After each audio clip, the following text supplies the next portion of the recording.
Good evening everybody. आज हम करेंगे life history and development of Taenia solium. This is last topic of phylum Platyhelminthes. ये देखिए, उस दिन मैंने दिखाया था कि ये एक टीनिया सोलियम की डायग्रामेटिक रिप्रेजेंटेशन है कि किस तरह टीनिया सोलियम में if you see there is head, there is thin neck and rest of the body also known as strobila. So major part, if you see, head is also known as scolex. Major part of the taeniasolium consists of body और strobila. अब आप ये देखो कि ये जो strobila है या ये जो प्रोग्लॉटिड्स हैं, around 850 to 1000 proglottids are there in taeniasolium, out of which जो anterior 100 to 150 हैं they are male proglottid, because उनमें केवल मेल रिप्रोडक्टिव मेल गोनैड्स हैं, इसलिए उनको मेल प्रोग्लॉटिड कहते हैं। और बाकी की जितने भी पोस्टीरियर प्रोग्लॉटिड हैं दे आर हर्माफ्रोडाइट। ये मैं बता चुकी हूँ पिछली क्लास में, यानी कि they have mail reproductive system as well as female reproductive system.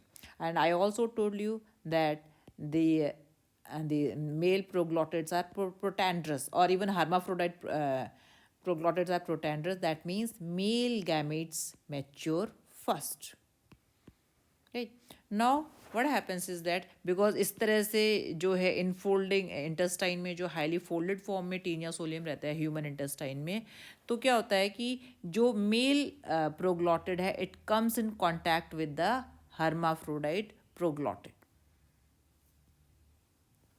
ये देखो, ये मैंने एक दिखाया था पिछले लेक्चर में कि ये रिप्रोडक्टिव सिस्टम है हर्माफ्रोडाइट प्रोग्लॉटिड में।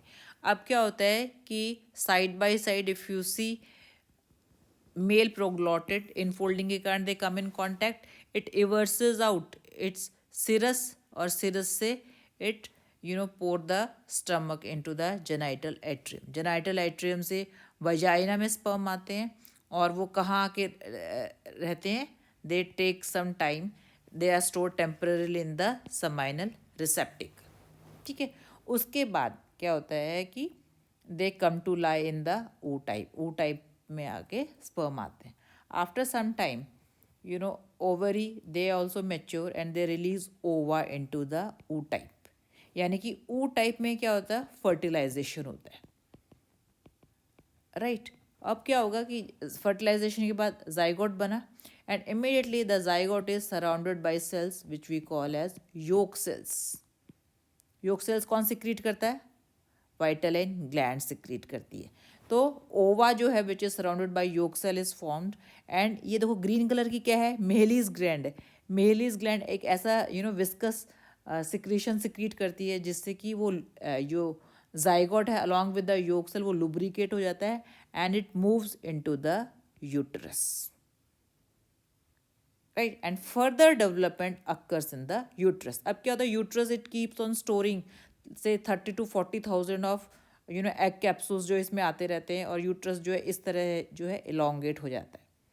तो इस तरह का प्रोग्लॉटिड जिसमें कि uterus is filled up full with so many egg capsule, इस तरह के प्रोग्लॉटिड को कहेंगे ग्रेविड प्रोग्लॉटिड। उसमें और कुछ और दूसरे सिस्टम्स एग्जिस्ट नहीं करते, केवल the uterus full of egg capsules. ठीक है, अब हम फर्दर डेवलपमेंट देखते हैं। अब फर्टिलाइजेशन होगी, अब क्या हो गया, जाइगोट फॉर्म हो गया।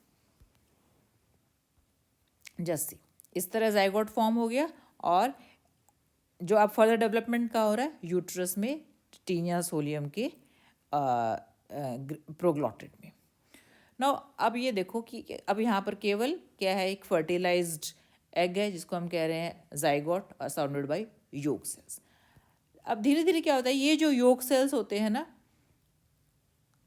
The outer layer of yolk cell they secrete a shell और कैप्सूल अराउंड इट विच जिसको हम कहते हैं एग शेल।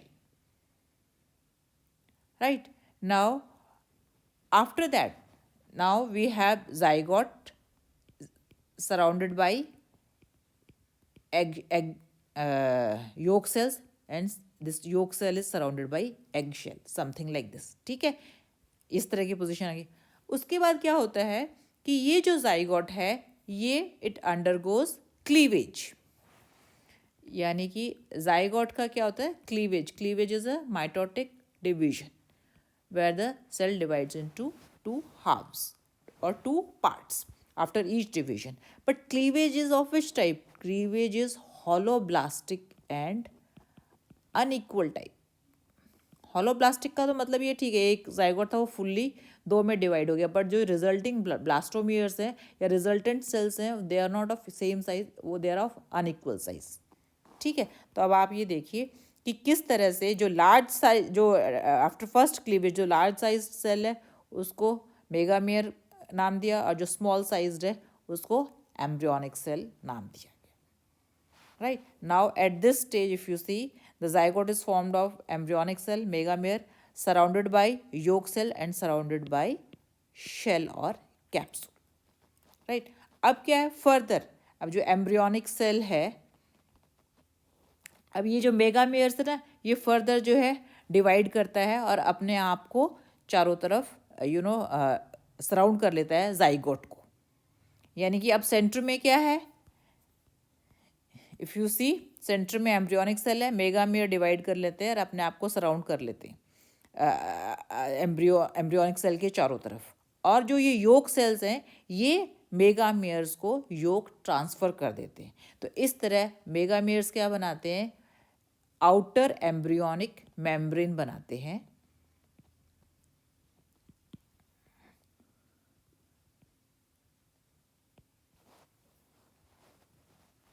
राइट, और ये they form outer larger this mesomeres they form outer embryonic membrane. Right, जो कि क्या करते हैं, क्योंकि आउटर में इनमें क्या है, they have yolk, so they feed the growing embryo. ठीक है, अब क्या है, ठीक, now the embryonic cells they again, ये देखो ये एम्ब्रियोनिक सेल था ना, ये एम्ब्रियोनिक सेल फिर से डिवाइड करता है into two types of cells. The smaller ones are known as micromeres and the larger ones are known as mesomeres. यानी कि सबसे पहले डिविजन्स में मेगामियर बने और एम्ब्रियोनिक सेल बने. एम्ब्रियोनिक फिर से डिवाइड करते हैं, रीडिवाइड करते हैं. ये मेगामेयर तो डिवाइड और रीडिवाइड करके क्या बनाते हैं, outer embryonic membrane. Embryonic cells again divide होकर माइक्रोमियर्स और मीजोमियर्स बनाते हैं. राइट, अब आप देखो, these are the megameres, these are the mesomeres and these are micromeres. Correct. अब क्या होता है, ये देखो, ये जो आउटर ये कौन सी मेम्ब्रेन है, this is outer embryonic membrane, जो कि किसकी बनी हुई है, मेगामेयर्स की बनी हुई है. और इसका फंक्शन क्या है, फीड करना एम्ब्रियो को. अब जो मीजोमियर्स है, अब आप देखो वो भी अपने आप को दो मेम्ब्रेन्स में स्प्लिट कर लेते हैं एंड दे फॉर्म एम्ब्रियोफोर. सो मीजोमियर्स क्या सिक्रीट करते हैं, they secrete a membrane around the embryo, जिसको बोलते हैं एम्ब्रियोफोर. एम्ब्रियोफोर को there is another name which we call as inner embryonic membrane.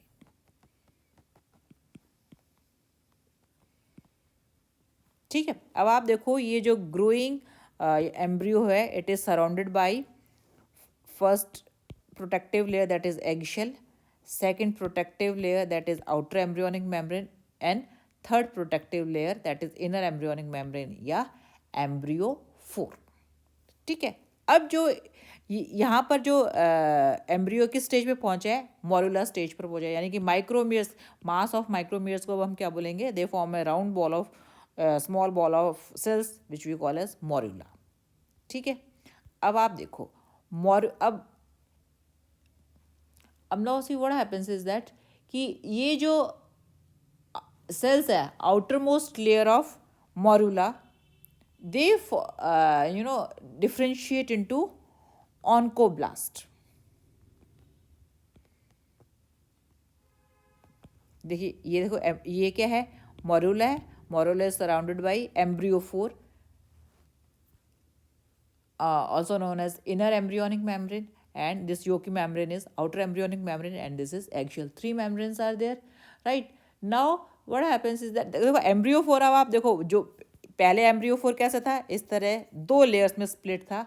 अब आप देखो एम्ब्रियोफोर जो है यहाँ पर कैसा है कि एम्ब्रियोफोर जो है मोरुला को सराउंड कर रहा है, और internally if you see it is lined by basement membrane. A fine basement membrane is there, surrounded by embryo mesomeres. Right now, अब आप देखो कि we come to morula. Morula में क्या है कि आउटर मोस्ट सेल्स जो है वो, ये देखो मोरुला के जो आउटर मोस्ट सेल्स है वो डिफ्रेंशिएट हो जाते हैं किस में, ऑन्कोब्लास्ट में। ऑन्कोब्लास्ट क्या है, वो सेल्स हैं जो कि क्या सिक्रीट करते हैं, oncospheral membrane. Can you see? Two oncospheral membranes are secreted by oncoblast. This stage is known as oncosphere.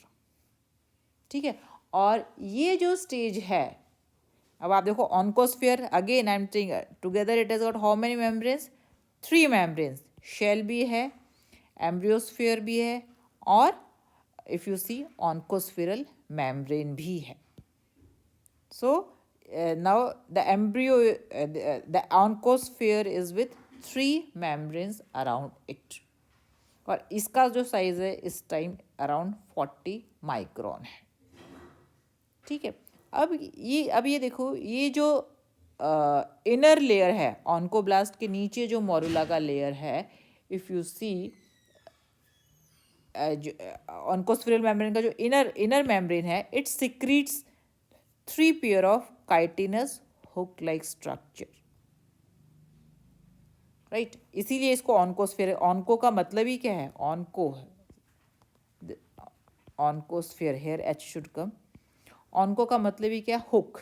सो इस तरह का embryo which has got hook at one of its end, इसको हम कहते हैं ऑन्कोस्फेयर।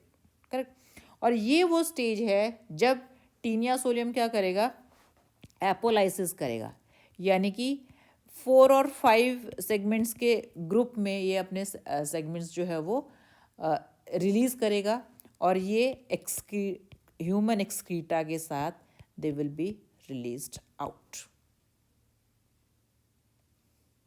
ठीक है, अब क्या होता है, जो ये ऑन्कोस्फेयर जो रिलीज किए हुए हैं, ये they are lying in where, they are present in the proglottid. अब जो प्रोग्लॉटिड के जितने भी सॉफ्ट पार्ट्स हैं वो डिजॉल्व हो जाते हैं, केवल कौन सर्वाइव करता है बाहर, here only oncospheres in human excreta, they only survive, but these oncospheres they are infective to secondary host.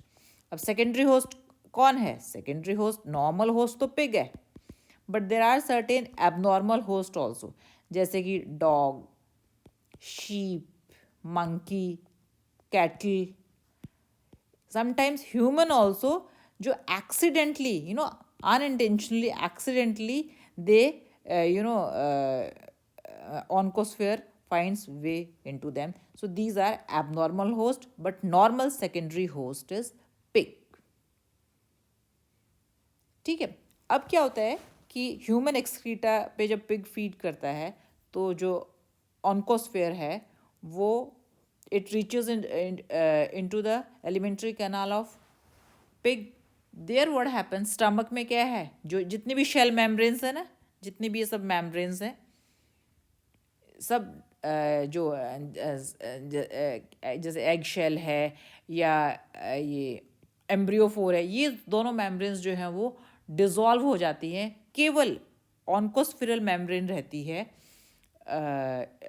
जो कि पिग की इंटेस्टाइन तक पहुंच पाती है। ठीक है, सो इफ़ यू सी, और जैसे ही if you see as soon as it reaches the intestine of the secondary host, जो एम्ब्रियो है, after at this stage it is known as hexacanth. Hexacanth में जितनी भी जो दूसरी मेम्ब्रेन थी they are no more present, only the if you see oncospheral membrane is present around the embryo, to which you find attached 6 hooks.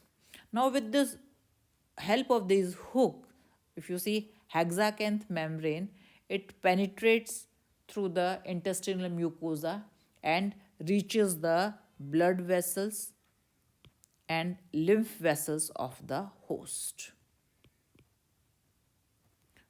Right? So when, if you see, when they penetrate through the intestinal mucosa, they lose their hooks also, because hooks is basically used to cling onto the intestinal mucosa, and they pierce with the help of penetration gland, and they leave the hooks there only. So if you see, this process hardly takes 5 minutes. Now the hexacanth larva, if you see, without hooks, and it reaches through to blood vessels, through blood vessels it reaches to the skeletal muscles of the pig. skeletal muscles कहाँ की? limbs की, eyes की, heart की, इन muscles में it reaches and it come to lie there and get converted into bladder worm. अब आप देखो क्या होता है हुक लूज करने के बाद. If you see, this is the position after losing hook. One end of the embryo, if you see, it thickens and starts invaginating. ठीक है. अब क्या होता है इस स्टेज पे जो एम्ब्रियो है, it takes in lot of water. तो सेंट्रल कैविटी है that gets filled up with water, right. So this and the cells of the moruli, they differentiate into two. Outer cells, they form cuticle around them, and inner layers forms mesenchyme or mesenchymal cell. So at this stage, when the formation of bladder worm has started, the larva is surrounded by cyst made up of cuticle. अब देखो invagination हो रही है, और invagination होके क्या बना रहा है? इन्वर्टेड हेड बना रहा है, जिसको हम कहते हैं proscolex, which has got sucker as well as hooks. इसको प्रोस्कोलेक्स इसलिए कहा है कि स्कोलेक्स तो क्या होता है, इस तरह का होता है ना, जिसमें यहाँ पे हुक्स भी होते हैं, यहाँ पे सक्कस होते हैं. तो ये इन्वर्टेड स्कोलेक्स, इसलिए इसको हम कहते हैं proscolex, right. So this way if you see that formation of cysticercus larva or bladder worm occur from hexacanth larva. ठीक है. अब क्या होता है कि ये जो सिस्टिसर्कस लार्वा जो है मसल्स में सेटल हो मतलब ये फॉर्मेशन कहाँ हो रही है? मसल्स में हो रही है. अभी मैंने बताया अलग अलग बॉडी के पार्ट में मसल्स में हो रही है. और यहाँ पर इफ़ यू सी, इस स्टेज में पहुँचते पहुँचते उसको 10 वीक लग जाते हैं. ठीक है. पिग में, यानी कि पिग की बॉडी में अराउंड 10 वीक्स के बाद जो है सिस्टिसर्कस लार्वा या ब्लैडर वर्म फॉर्म होता है. अब क्या होता है कि जो पोर्क ईटिंग पीपल हैं, when they eat improperly cooked pork, तो पोर्क के साथ उनकी बॉडी में क्या है, सिस्टिसर्कस लार्वा की को भी एंट्री मिल जाती है. और वहाँ पर जैसे ही ह्यूमन बॉडी में ये जाता है और स्टमक से जैसे ही इंटेस्टाइन में पहुँचता है, वहाँ पर क्या होता है कि जो सिस्टिसर्कस लार्वा जो है स्मॉल इंटेस्टाइन में एकदम एक्टिव हो जाता है. जो क्यूटिकल होता है, if you see, the cuticle breaks down, that means the cyst breaks down, and now evagination occur. Earlier it was invaginated. अब ये जो है हेड रीजन है, ये इवैजिनेट करता है. और इस तरह से if you see if you see the bladder, this is the cysticercus larva or the bladder worm, it has evaginated and it has formed hook, sucker and scolex, and a neck is also formed.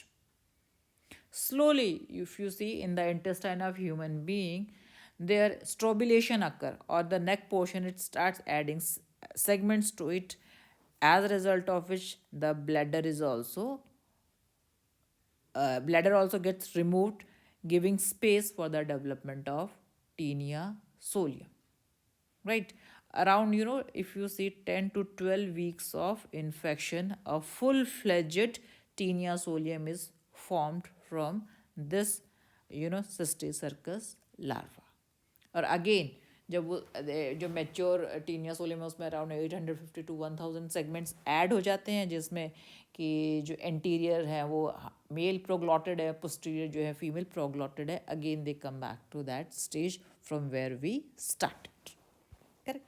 Now we come to pathogenicity.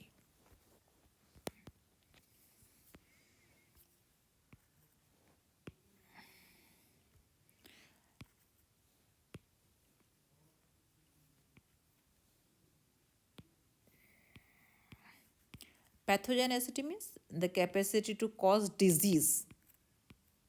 अब क्या होता है, देखा जाए तो pig में तो pig को कोई फ़र्क नहीं पड़ता सिस्टिक सर्कस लार्वा की प्रेजेंस से, बट ह्यूमन बीइंग में क्या होता है, स्पेशली चिल्ड्रन या जो लोग वीक हैं उनमें जब सिस्टिक सर्कस लार्वा जो है रीच कर जाता है, वहाँ पर क्या होता है कि दे कॉज एक्यूट वीकनेस, जब टीनिया सोलियम उनकी बॉडी में डेवलप कर और एनीमिया हो जाता है उन्हें. वाई? बिकॉज इंटेस्टाइन में तो क्या है, टीनिया सोलियम है, तो इंटेस्टाइन में जो प्रॉपरली डाइजेशन होता है नहीं, इनडाइजेशन की वजह से एब्डोमिनल पेन होता है, धीरे धीरे जो है नर्वस डिसऑर्डर भी अपीयर हो जाता है. ठीक है, this is the case when the cystic circus larva reaches the human being from pig by eating improper pork. There's another condition where the human become abnormal host. जैसे मैंने बताया human excreta में जो लार्वा है, if you see the oncosphere was released in human excreta. If human by chance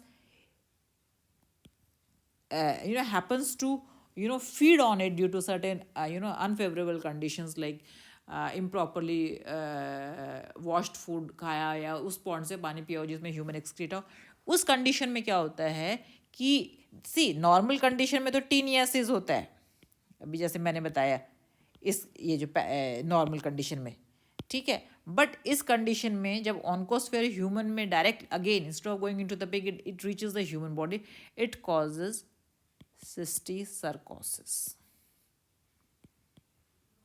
जब human में accidentally ingest कर लेता है ऑन्कोस्फियर्स को विद कंटामिनेटेड फूड, इस केस में क्या होता है कि अब फर्दर डेवलपमेंट जो सिस्टिक सर्कस लार्वा फॉर्मेशन होती है वो कहाँ होती है, या तो वो आई मसल्स तक पहुँच जाता है हेक्साकैंथ लार्वा, या वो ब्रेन तक पहुँच जाता है. अगर आई मसल्स में पहुँच जाता है it might cause blindness, right. अगर ब्रेन में चला जाएगा it might cause necrosis. Necrosis से एपिलेप्सी भी होती है, दौरे पड़ेंगे, और it may lead to death also. Paralysis भी हो सकता है, डेथ भी हो सकता है, राइट. इसके लिए कुछ ट्रीटमेंट्स है विच आर गिवन, जैसे कैमोक्विन है, क्विनाक्रीन है, कार्बाटेट्राक्लोराइड है, इस तरह की दवाइयाँ हैं. if you the best way is to prevent the disease by keeping yourself hygienic, by taking care of personal hygienic, by eating properly cooked pork. ठीक है, अब आप अगर हम देखें लाइफ हिस्ट्री को, टीनिया सोलियम की लाइफ हिस्ट्री को, it has been divided into various, in short I'll say various stages. The very first was कॉप्यूलेशन, जब मेल प्रोग्लॉटेड रिलीज करता है स्पर्म इनटू द हर्माफ्रोडाइट, और वहाँ पर क्या होता है कि वहाँ फर्टिलाइजेशन होता है ऊ टाइप में, leading to the formation of zygote. ठीक है, उसके बाद नेक्स्ट अगर आप देखोगे क्या होता है कि जो योक सेल्स हैं वो क्या रिलीज करते हैं, they release a shell over them which over the developing over the zygote which we call as capsule formation. जैसे ही जाइगोट फॉर्म होता है, जाइगोट का क्या होता है, क्लीवेज होता है. क्लीवेज कैसी है, होलोब्लास्टिक एंड अनइक्वल. ठीक है, और वहाँ पर जो है अर्ली एम्ब्रियोनिक डेवलपमेंट होता है. अर्ली एम्ब्रियोनिक डेवलपमेंट में क्या होगा कि मेगामेयर बनेंगे, मीजोमेयर बनेंगे, माइक्रोमेयर बनेंगे, अल्टीमेटली क्या होगा, ऑन्कोस्फेयर एम्ब्रियो की फॉर्मेशन होती है. 6 हुक्ड एम्ब्रियो है जिसको हम कहते हैं ऑन्कोस्फेयर. उसके बाद क्या होता है, ऑन्कोस्फेयर जो है वो सेकेंडरी होस्ट में चला जाता है, यानी कि पिग में, तो उसको हम बोलेंगे infection of secondary host. Correct. अब क्या है, जब इन्फेक्शन होने के बाद क्या होगा कि ये जो है ऑन्कोस्फेयर लार्वा है, ये क्या करेगा, ये होस्ट की बॉडी में माइग्रेट करेगा. Migration with in secondary host कहाँ पे? स्केलेटल मसल्स में, पिग की लिम्स में है, नेक में है, आइज में है, इस तरह उनकी स्केलेटल मसल्स में माइग्रेट करेगा। उसके बाद क्या होगा कि माइग्रेट करने के बाद क्या बनेगा? फॉर्मेशन ऑफ सिस्टी सर्कस और ब्लैडर वॉर्म बनाएगा, राइट। अब जो है ये जो ब्लैडर वर्म है, ये जो है that will be eaten or taken up along with the improperly cooked pork. उसके बाद क्या होगा कि it will again reach back to human being. So this is how, just see, it started. If you see, copulation और fertilization किस में हुआ? Man में हुआ, ठीक है। फिर कैप्सूल फॉर्मेशन में, these are the various stages, right. Again infection to human, यहाँ पर जो है ह्यूमन इन्फेक्शन के बाद जो टेप वर्म है ह्यूमन इंटेस्टाइन में, केवल एक ही वर्म जो है वो डेवलप करता है टीनिया सोलियम, बाकी सारे जो सिस्ट्स हैं वो सारे डाइजेस्ट हो जाते हैं। So again you know see it will again the proglottids will mature and they will undergo these stages. So this is how, just see the life cycle of Taenia solium. I think अब तुम्हें मैंने काफ़ी clear करने की कोशिश की है, तुम्हें क्लियर हो गया होगा। नहीं समझ में, एक बार just go through the video again, it will be clear to you, I am sure about it. This is all for today, thank you very much.